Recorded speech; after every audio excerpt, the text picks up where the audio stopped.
Okay, good morning everyone. So, we in the last class we have developed the theory of stability analysis using the bifurcation theory or linear stability analysis, and we have seen how to characterize, how to model a chemical engineering system by ordinary differential equation, and once we get that, by solving those set of equations you will be getting the steady states. Now, the stability of these individual steady states is a very it's a big problem in chemical engineering system. One has to run a particular system or process under a particular steady state, and that steady state has to be a stable steady state. Unless and until we do that, we cannot ensure the quality of the product that we are getting out of the whole process. Now, what we have done, we have developed the bifurcation theory, and also we have looked into the parameters, variation of the system parameters, and how that system parameters will lead to stable steady state to unstable steady state, and these points are known as the bifurcation points, where the steady state becomes a stable steady state becomes an unstable steady state because the parameters are changing their values. Now, we have identified two bifurcation point. One is the saddle node bifurcation point, another is the Hopf bifurcation points. In case of saddle node bifurcation points, the eigenvalues have to be real, and in case of Hopf bifurcation point, the eigenvalues will be complex conjugate. Now, if we summarize what are the various steps involving into these processes, first one will be, we will be getting the mathematical expressions to designate the particular system, and we solve the steady state part of those equations in order to get the steady state. In most of the chemical engineering processes, these equations will be leading to a set of algebraic equations, may be nonlinear. Then one has to invoke Newton-Raphson technique or some numerical iterative technique to solve this set of algebraic equations. So, solutions of these equations will be corresponding to the steady state of the system. Now, what we do? We take up each and individual steady state and evaluate and check their stability. So, the procedure for that is step number 2. The step number 2 will be first evaluating the Jacobian matrix, and the Jacobian matrix has to be evaluated at the steady state, at the concerned steady state, and then we will be looking into the eigenvalues and of this particular Jacobian matrix, and by looking into the sign of the eigenvalues, one has to identify that whether that steady state is stable or unstable. If eigenvalues are negative, they will be having a negative real part, then we will be getting a stable steady state. If the eigenvalues are complex conjugate with a negative real part, then the system becomes the steady state, concerned steady state is a stable steady state. If one of the eigenvalues is positive and all eigenvalues are negative, then again the system becomes unstable steady state. Now, one can also look into the change in parameters in the phase plane plot, and can identify the bifurcation points at which the stable steady state, when these parameters will cross over the axis, imaginary axis, they will move, the steady state moves over on the right up plane and the real part becomes positive. So, this transition occurs at the bifurcation points, and there will be set of a particular relationship exists among all parameters where one can land up with the bifurcation point. So, that is very important, and we have to avoid that. So, therefore, we can identify what are the bifurcation points, we can test the various steady state and their stability we can always examine. Now, if it is a two-dimensional problem, then the problem becomes absolutely simple, and one will be getting the by looking into the trace value and determinant value of the Jacobian matrix, one can evaluate the stability of the steady state. For this particular case, for a two-dimensional problem, the trace has to be negative and determinant has to be positive, then we will be getting a stable steady state. Now, for a multidimensional problem, one has to use the Routh-Hurwitz criteria to determine the conditions, to evaluate the conditions of stability of the steady state we are concerning. So, we are in the last class we have developed a full theory of linear stability analysis or the bifurcation theory, and then we took up some of the examples, and several examples we have taken up, and in the last example what we are solving, it was half done. We will be completing that problem, look into one more problem and then move over to the partial differential equations in continuous domain. So, if you remember, the example problem we were looking into is that the system is designated by these two ordinary differential equations, dx dt is equal to x a y minus 1 plus b, that is equal to f, and dy dt is y into 5 minus b x plus y, that will be equal to g. Now, we have already solved this problem in the last class. There are 3 steady state available in this problem. The first steady state S1 is 0 0, the steady state number 2 S2 is 0 minus 5, and steady state 3 S3 is given by 5 a minus b plus 1 divided by a b and 1 minus b over a. So, we have already checked the stability of the first two steady state. The first steady state 0 0 was unconditionally unstable. We have evaluated that.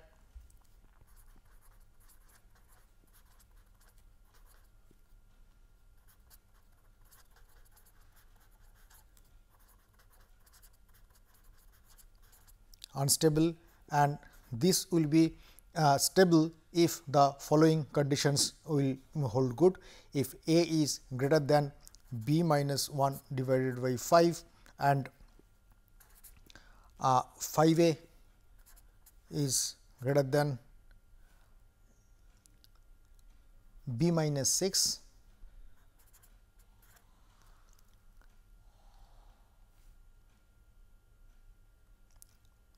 then this is the condition, these two are identical conditions. Okay, so this will be more stringent condition. So, subject to this, one has to get a stable steady state. Now, in today's class what we will be doing, we will be examining the steady state number 3. So, let us start with that. The steady state S3 is given by 5 a minus b plus 1 divided by a b and 1 minus b divided by a. This is the steady state x value, this is the steady state y value. So, we evaluate the Jacobian matrix at this particular steady state values. So, this becomes 0, 5 a minus b plus 1 divided by b, and this will be b into b minus 1 divided by a and 1 minus b divided by a. So, now if you look into the trace of a, that has to be less than 0. So, therefore, b is greater than. So, if trace is less than 1 less than 0, that means the two diagonal elements have to be added up. So, it will be 1 minus b divided by a should be less than 0, therefore, b is greater than 1. And the other condition is determinant of a is greater than 0. So, therefore, minus this into this is 0. So, minus of this. So, minus b into b minus 1 divided by a into 5 a minus b plus 1 divided by b, that has to be greater than 0. So, this b will cancelling out, a will be going to 0. So, it will be b minus 1, then b minus 5 a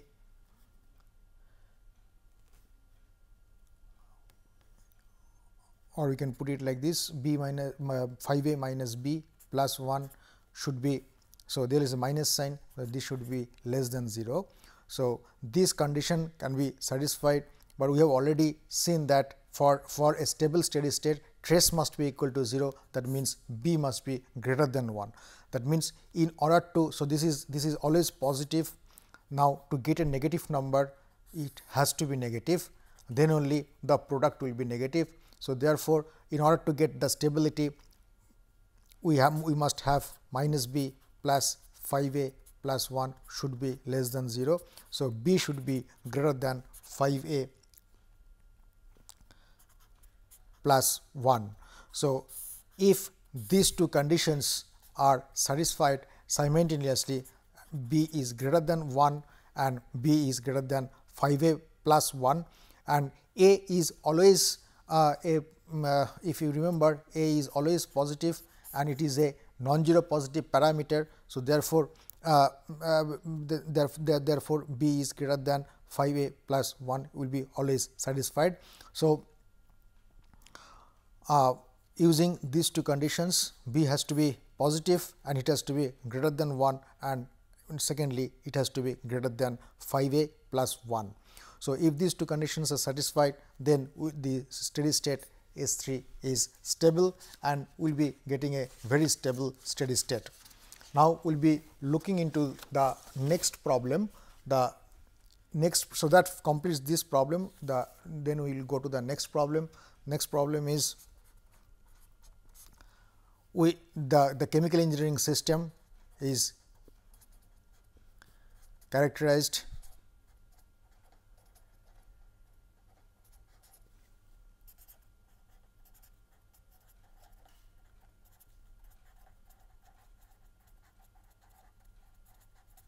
by two ordinary differential equations. These are dx1 dt is equal to f is equal to x1 square minus a x1 x2 minus x1, and dx2 dt is equal to g is equal to b x2 square plus x1 x2 minus 2 x2. So, we can, and these a b are the parameters and these parameters are positive parameters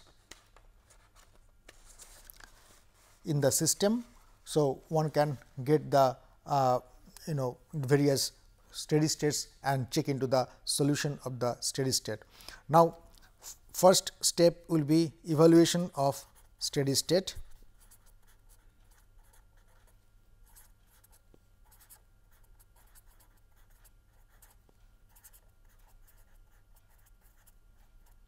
Steady state. So, we put dx1 dt equal to 0 and dx2 dt equal to 0. So, what we will be getting from the first equation is x1 square minus a x1 x2 minus x1 should be equal to 0. So, take x1 common. So, it will be x1 minus a x2 minus 1 is equal to 0. So, that is equation number 1. So, we will be getting either x1 equal to 0 and x1 is equal to a x2 plus 1. Now, from the equation number 2, we will be getting b x2 square plus x1 x2 minus 2 x2 is equal to 0. So, therefore, you can take x2 as common, b x2 plus x1 minus 2 is equal to 0. So, therefore, from this we will be getting x2 equal to 0 and x1 is equal to 2 minus b x2.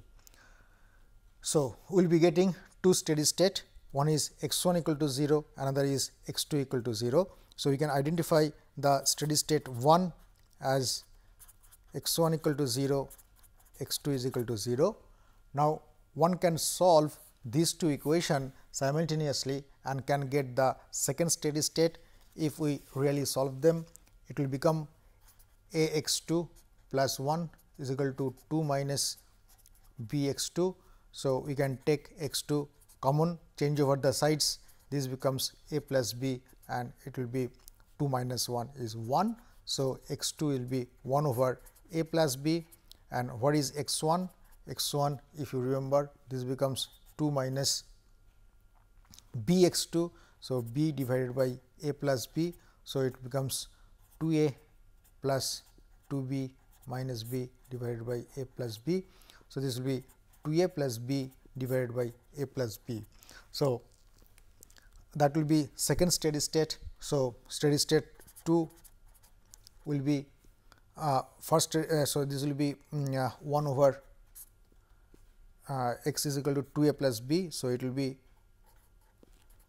2a plus b divided by a plus b, and x 2 is 1 over a plus b. So, this is steady state number 2. The first steady state we have already seen 0 0 is the first steady state. Then if you check that x 1 is equal to 0, x 1 is equal to 0 and x 2 is equal to 2 by b,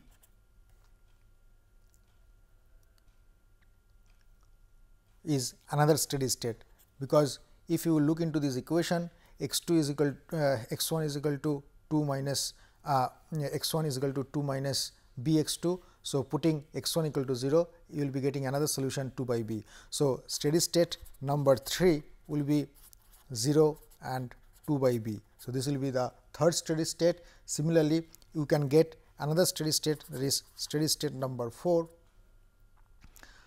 Steady state number 4 will be x 2 equal to 0. So, if x 2 equal to 0, if you look into the expression of f, if x 2 is equal to 0, and you will be getting g will be satisfied, and if x 2 equal to 0, then you will be getting x 1 is equal to 1. So, if you look into the equations dx 1 dt equal to 0 and dx 2 dt equal to 0, you will be seeing that x 2 is equal to 0 and x 1 is equal to 1 will give another steady state. They will satisfy both steady state equation. So, SS 4, the steady state number 4 is given by 1 0. So, we can identify that there are 4 steady state in this particular problem. Then we will take up each and individual steady state and check their stability.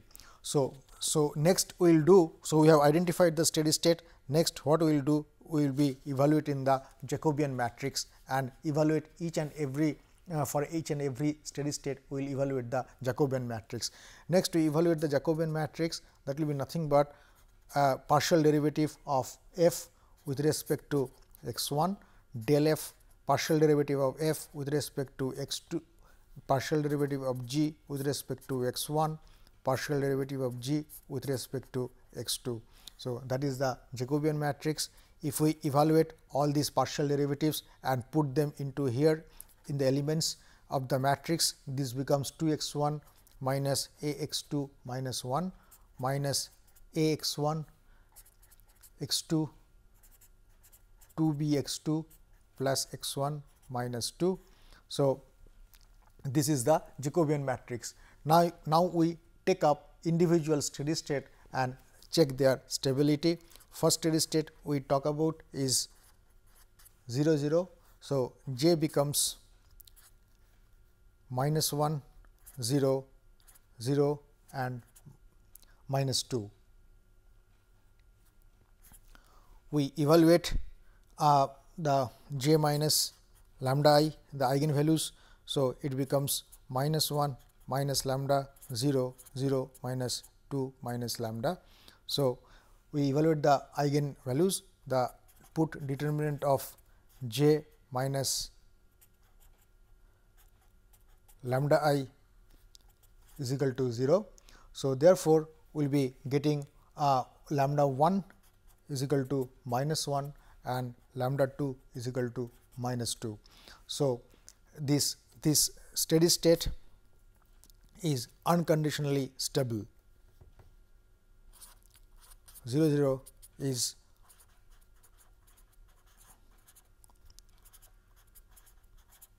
always stable. You can interpret this from the determinant value and trace value. Trace turns out to be negative, which has to be the case, and determinant turns out to be positive. So, therefore, this steady state SS 1 is unconditionally stable. Next we check the second steady state. So, we take up steady state number 4 because it has only value 1 and 0, that is the steady state value. So, evaluate the Jacobian matrix. The Jacobian matrix becomes 2 minus 1 minus a 0 and minus 1. So, this becomes 1 minus a 0 and minus 1. So, if you look into determinant of j minus lambda I is equal to 0, if you put that, then what we will be getting is that 1 minus lambda minus 1 minus lambda minus 0 into this, so there should be equal to 0. So, 1 minus lambda and 1 plus lambda is equal to 0. So, you will be having two roots of this equation. So, lambda 1 will be 1 and lambda 2 will be minus 1. Since one of the root is positive, then 1 4 steady state 4 is always unstable and unconditionally unstable, we can say it.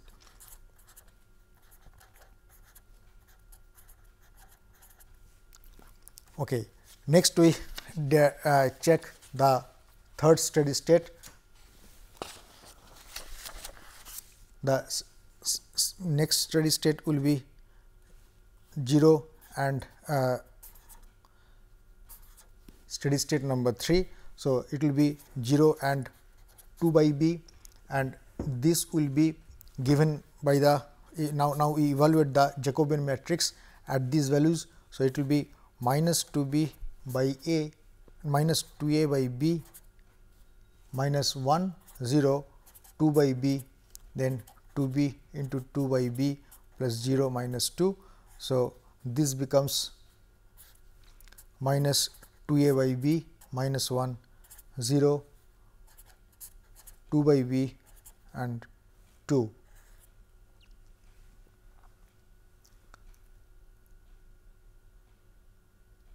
Okay. So, 4 minus 2 is will be plus 2. So, we will be getting the determinant of j minus lambda I should be equal to 0. So, if you do that, what we will be getting is that 2 minus lambda into minus 2a by b minus 1 minus lambda is equal to 0. So, lambda 1 will be 2 and lambda 2 will be 1.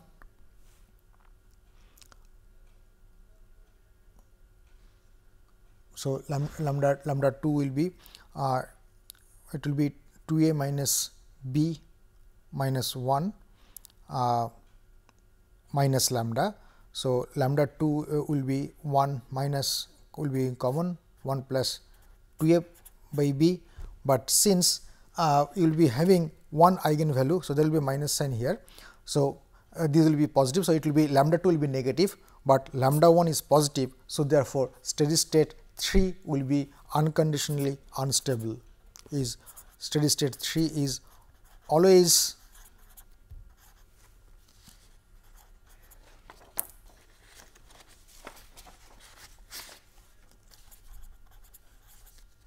unstable.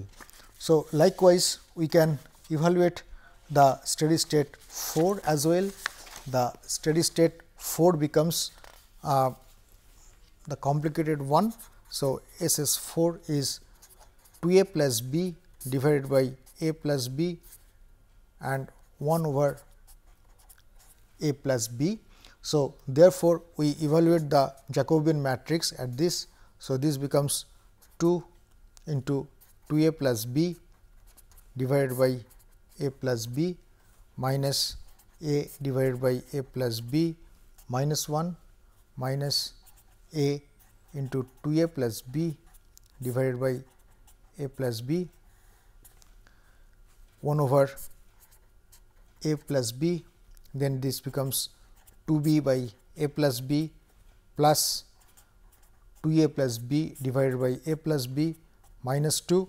We simplify all this and I am just writing the final expression of Jacobian matrix. This becomes 2a plus b divided by a plus b and 1 over a plus b, that is 1 minus a into 2a plus b divided by a plus b, and this will be b divided by a plus b. So, if you look into the, do not worry about anything else, if you look into the trace of this Jacobian matrix, this becomes 2 a plus b divided by a plus b plus b into a plus divided by a plus b. So, it becomes 2. So, trace is 2, which is greater than 0. So, steady state 4 is always unstable.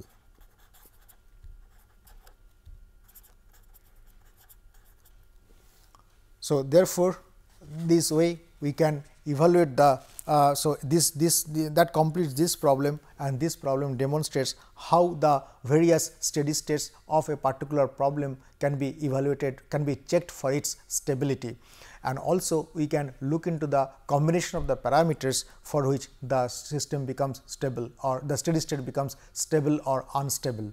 So, we finished the stability analysis by bifurcation theory or linear stability analysis for any chemical engineering system. For a 3 into 3 matrix or 3 into 3 variables or multi-dimensional problem, one can take recourse to the Routh-Hurwitz criteria or Routh-Hurwitz Routh table to evaluate the conditions on the steady states, the stability of the steady state.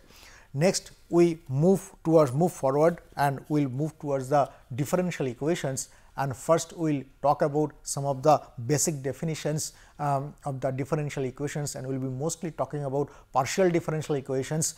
And it is understood that most of you have already done lots of solutions for the ordinary differential equations in your undergraduate study, and we will be looking into the solution of the partial differential equations. First, we will characterize the partial differential equations, we will be looking into various properties of partial differential equations, we will characterize them, and then we will be looking into the solution techniques. We will be not only equations, we will be talking about the boundary conditions, we will classify the boundary conditions and see how these boundary conditions will be appearing for different physical situations under chemical engineering applications, and then we will be looking into the solutions. We will be taking recourse to some of the techniques. One is the separation of variable techniques, then similarity solution, then we will be looking into the Laplace transform, we will be looking into the Fourier's transform, then we will see the general method of solution for non-homogeneous partial differential equation using Green's function.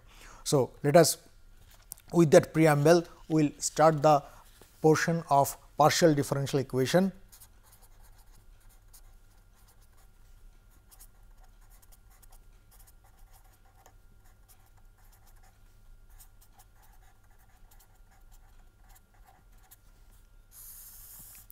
Okay. So, partial differential equations are basically equations which will be having more than one independent variable.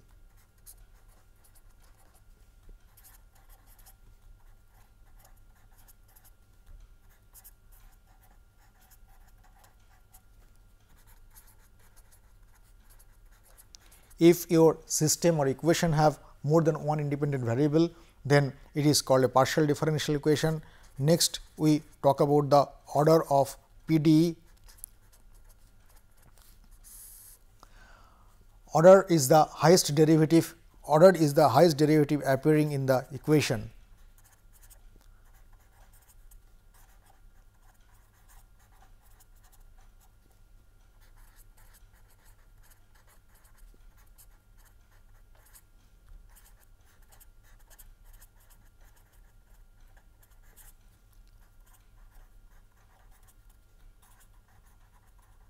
Appearing in the equation. For example, this equation del u del t is equal to del square u del x square. In this PDE, the highest derivative occurring is second order. So, the order is 2. Next, del u del t is equal to del u del x plus del square u del x square plus del u del y. Since the highest derivative occurring is the second order, so again this is having order 2.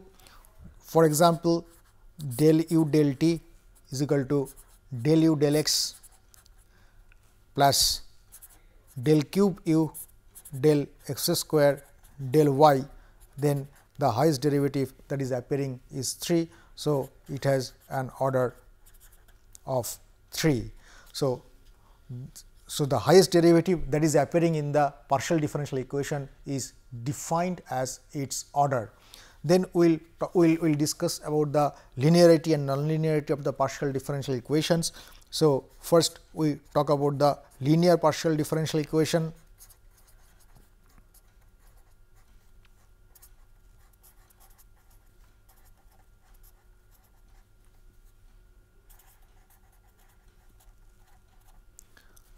We call that partial differential equation as linear if u del x del u del y and higher order derivatives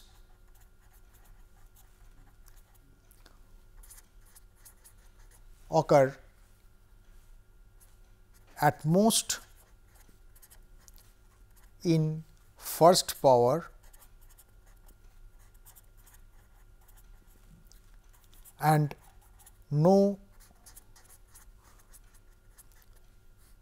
product terms exist are present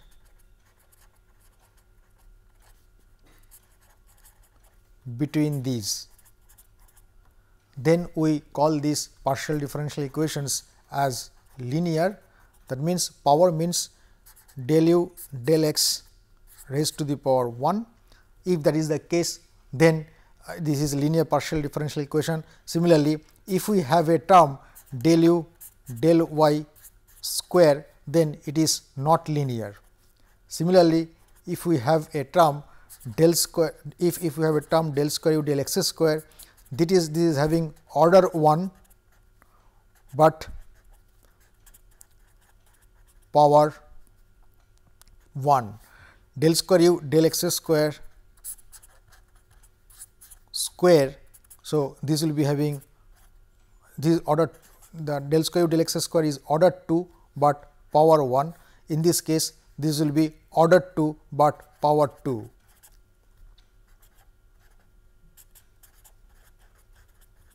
Order is also 2. So, this is linear, this is non-linear. If any product term is present like u del x, then it is non-linear. If any product term is present like del square u del x square, u del x square or u del square u del x del y or del u del x del u del y, again they are non-linear. So, whenever the product terms are absent, whenever the power is 1, then the partial differential equation is termed as linear partial differential equation. We will take up some of the examples. Del u del t is equal to del square u del x square. It has order 2, but a power 1, and there is no product term present. So, this is a linear PDE. U del t is equal to del square u del x square. Again, here the product term is present between the dependent variable and its derivative, and the order 2. So, therefore, this is nonlinear because of the product term present. Third one is del u del t is equal to u del square u del x square. Again, this is order 2, but the product term is present u del square u del x square. So, therefore, again this is nonlinear. Del u del t square is equal to del square u del x square. So, again the power is 2 of this, although the order is 2, but this is again, since the power is not 1. So, it is nonlinear.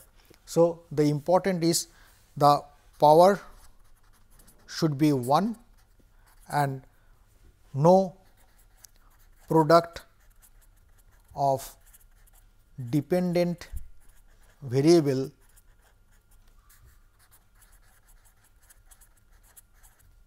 and its derivative. If that is the case, we call that partial differential equation as linear partial differential equation. Okay. Next, we talk about the homogeneous partial differential equation.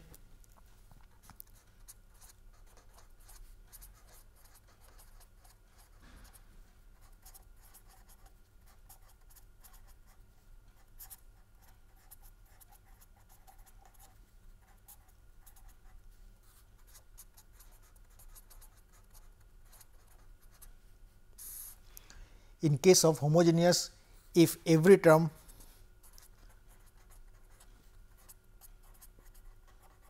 contains independent variable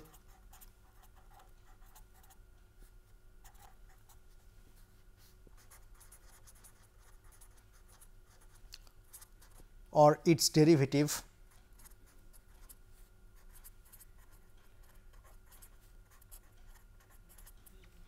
then it is called homogeneous. Then the equation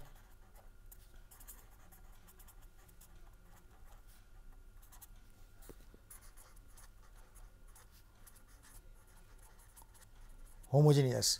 That means, every term of the equation must be the dependent must be containing depending variable or its derivative. If at least one term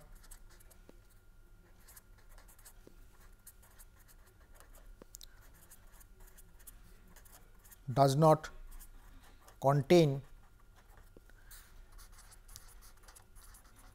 dependent variable or its derivative, then this is non-homogeneous PDE.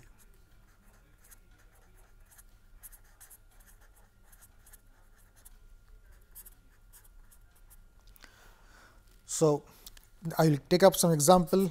Del u del t is equal to del square u del x square, some constant k. Now, in this equation, this term constant k does not contain the dependent variable u or its derivative. So, because of this equation becomes non-homogeneous.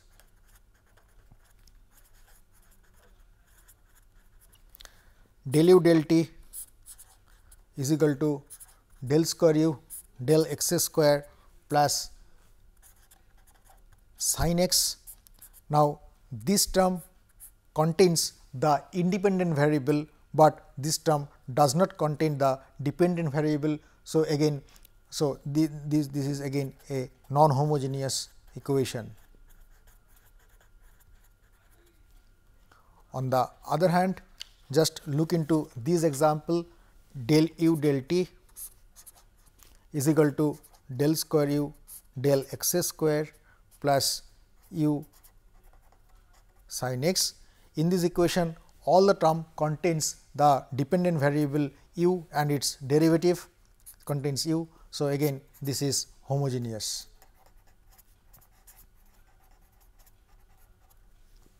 Okay. So, these are the various types of general types of equations we are talking about. Then we will look into the boundaries. Equations, partial differential equations cannot be solved without the boundaries.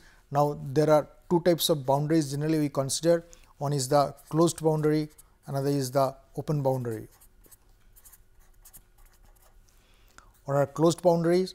The closed boundaries are a boundary is term is closed boundary is closed if it is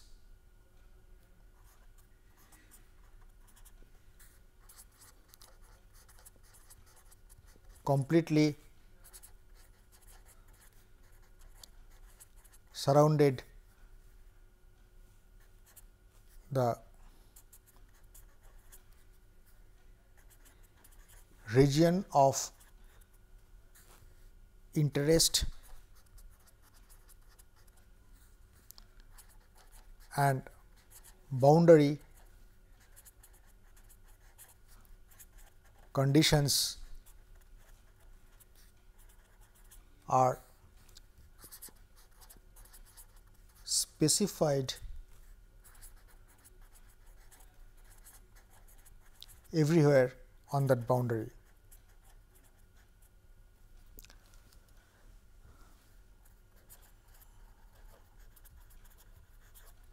So, that particular boundary is called as the closed boundary, even if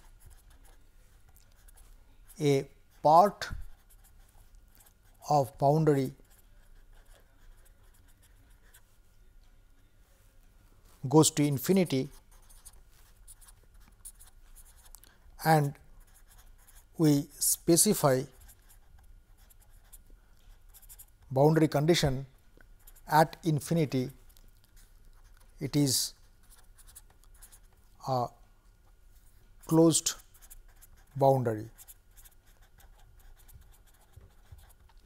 If a boundary condition is specified at infinity, if that is specified, then it cannot be an open boundary, it will be a closed boundary in that case as well. Next, we look into an open boundary. What is defined as an open boundary? The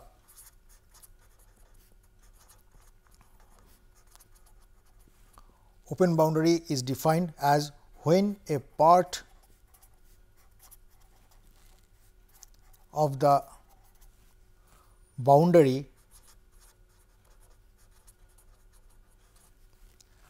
goes to infinity, but we do not impose any condition on that.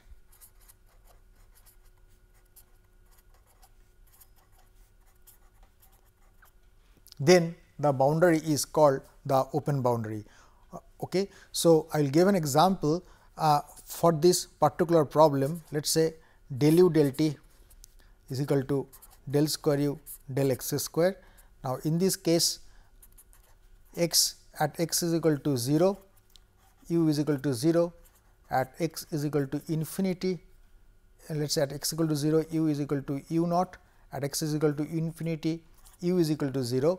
Now, although this boundary is situated at infinity, but since this condition is specified, this is a case of closed boundary condition. On the other hand, if you look into the other boundary of the t, that is open and that goes to infinity, but we cannot impose any condition on that t. So, therefore, the boundary conditions on t at infinity is not is an open boundary condition.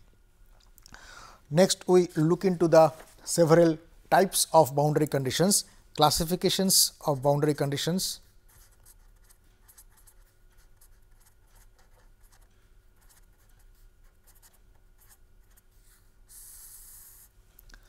First boundary condition is Dirichlet boundary condition.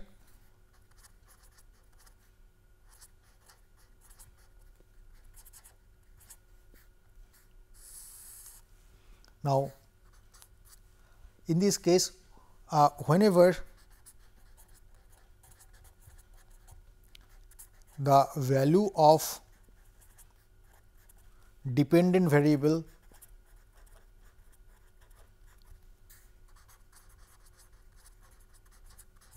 is specified, whenever the value of dependent variable is specified at any boundary, then this boundary condition is called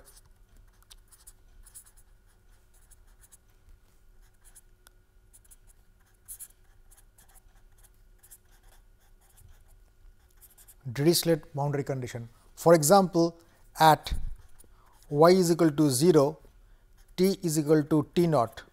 This is an example of Dirichlet boundary condition. At y is equal to 0, u is equal to 0.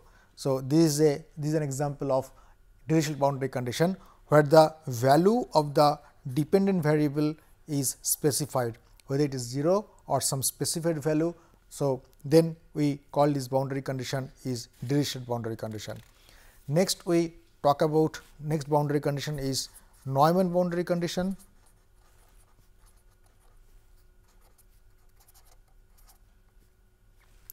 Neumann boundary condition is whenever a derivative of dependent variable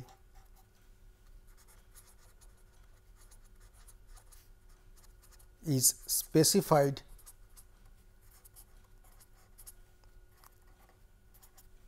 on a boundary, we call that boundary as Neumann boundary condition. That means, a physical example in chemical engineering system is an insulated wall.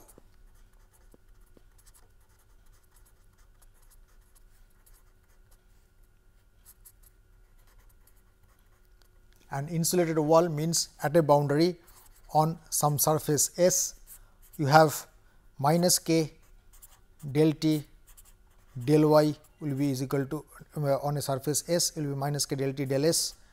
Okay, is equal to 0, where s is the normal direction on that surface. So, therefore, the derivative is defined on, so k is being constant, or it even if it is not constant does not matter, it becomes del t del s equal to 0. So, this is the derivative of the dependent variable is specified on this boundary. So, this is a Neumann boundary condition. For example, another example is the boundary condition on velocity at liquid water liquid air interface, let us say air water interface. In that case, we write del u in the liquid, del y is equal to 0 at interface. This comes because of the matching of the shear stress at the interface, but the viscosity values. So, this velocity gradient will be multiplied by the viscosity to get the shear stress, but the viscosity in the air is 2 order of magnitude less compared to that of water. So, that will be we can approximate, we can neglect that part, and we can approximate del u L in the liquid, del y is equal to 0. So, again the derivative of the dependent variable is specified at this boundary. So, therefore, this boundary condition is a Neumann boundary condition. Okay. Next one is Robin mixed boundary condition.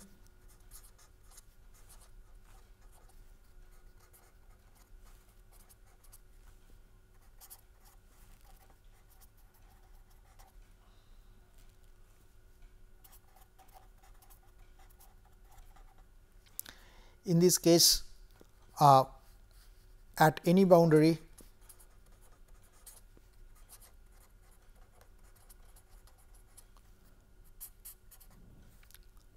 the condition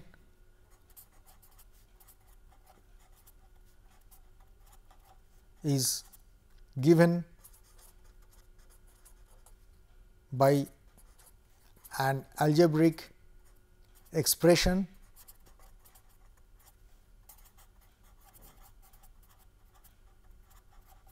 between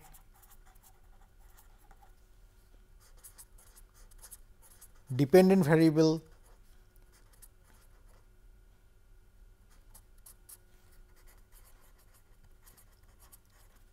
and its derivative. Whenever a dependent variable and its derivative both are connected by a simple algebraic equation, and that is the condition that is specified at the boundary, then we call that boundary as a Robin mixed boundary condition. So, it is basically mixture of Neumann boundary condition and Differential boundary condition. For example, a surface, we talk about a heat surface, a fin maybe, and that the edge of the fin is exposed to air. Air is having a temperature T infinity, and at that particular point, at the particular boundary, let us say at x is equal to L, the temperature is T and H is the heat transfer coefficient. then at the steady state whatever the heat that has come by conduction is taken away by the convection of the air. So, minus k at the boundary at let us say x is equal to L minus k del T del x, that is the heat that has appeared at this boundary by conduction should be taken away by convection of air, that is ambient air. So, H into T minus T infinity, H is the heat transfer coefficient. So, therefore, this boundary condition is a mixture of dependent variable T and its derivative del T del x, and it is given by an algebraic equation. So, this is an example of Robin mixed boundary condition. Now, in the case like del T del x is equal to 0, it is a Neumann boundary condition. This is a homogeneous boundary condition. Similarly, if you have del T del x is equal minus k del T del x is q, then because of this term this becomes a non-homogeneous boundary condition. So, this becomes a homogeneous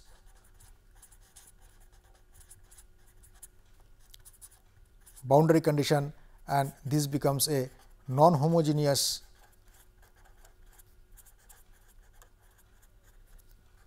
boundary condition. That means, even in the boundary condition, if there is any term present which does not contain the dependent variable, then we call that equation as homogeneous boundary condition. For example, in this equation there is one term, there is no term that is present which contains the which does not contain the dependent variable or its derivative. So, this is a homogeneous boundary condition. On the other hand, in this equation there is at least one term is present which does not contain the dependent variable and its derivative. So, this is a non-homogeneous boundary condition. Now, in this equation there are three terms, two terms on the right hand side, one term on the left hand side. The first term on the left hand side, it contains a derivative of the term on the left hand side contains a derivative of the dependent variable t.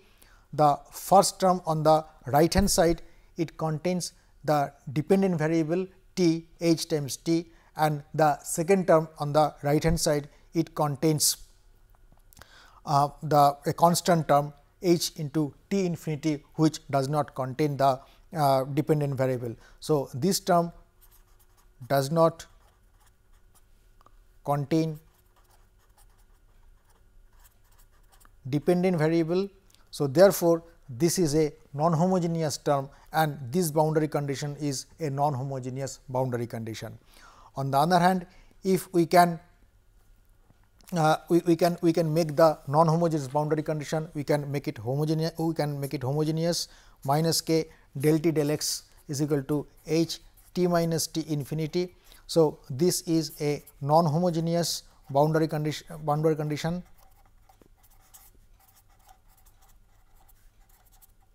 This is the non-homogeneous term. If we now define a theta such that theta equal to t minus t infinity, then this equation, this boundary condition becomes k del theta del x is equal to h into theta. But in this particular form of the equation, there is no term present which is not a function or which is not a function of theta or its derivative. Now, all the terms, there are two terms present in this equation, both the terms contains either the dependent variable theta or its derivative. So, therefore, this equation becomes a homogeneous boundary condition. So, we can convert the non-homogeneous boundary condition into homogeneous boundary condition by defining an appropriate term. Okay. So, I stop here at this point. We take up some more characteristics of the partial differential equations in the next class. Thank you very much.